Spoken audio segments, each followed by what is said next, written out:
The other thing that you want to look at when you look at data is this. You want to be sure that that data is doing three things for you. Number one, it should inform you. It should inform policymakers that you need different things. For example, in Arkansas, we noticed that some of our schools didn't even offer AP classes when we went down this road. And so we informed our policymakers, and they made sure that AP classes were offered in every high school in Arkansas, and now Arkansas boasts the largest gains in AP classes and performance of any state. Impressive. But had we not looked at the data sets to see that, yes, we have kids who are capable of doing this, we never would have had that. The other thing we noticed, too, is that kids don't take rigorous classes because they themselves decide which classes that they want to take in high school. We had to go in and mine that data and decide that there should no longer be two tracks to education, that there should be one track and one diploma.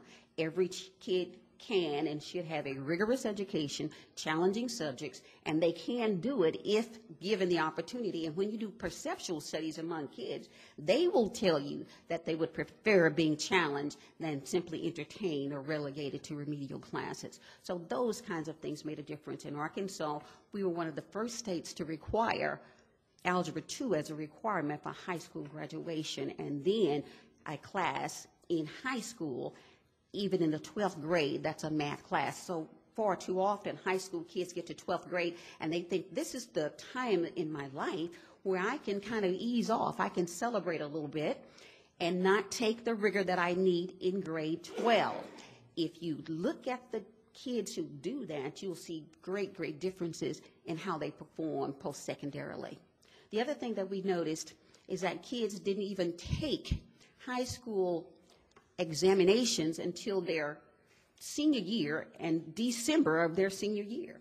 So what we did to policymakers was to ask that perhaps we can ensure that all kids had an ACT test in grade 11 and that you could pay for it. See, data will help you go down those roads to inform policymakers. The other thing we wanted to see, the research says in order to close gaps, if you have great preschool programs in Arkansas, dedicated about $40 million additional monies just this year for those kinds of things. These things make a difference.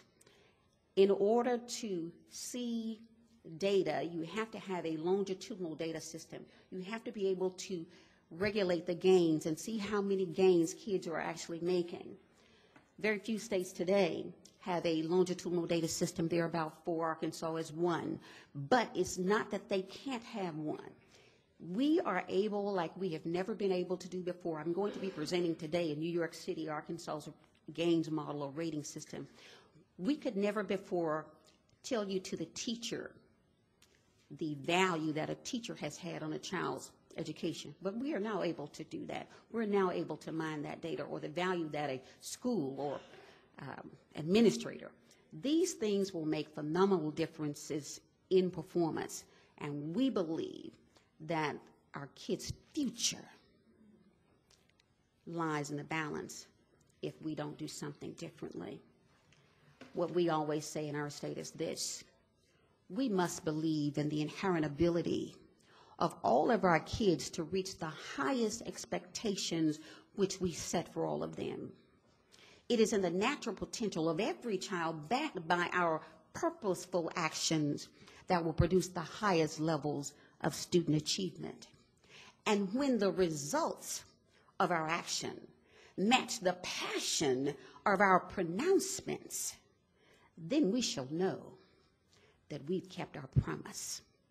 And that promise is a right to quality education for all children.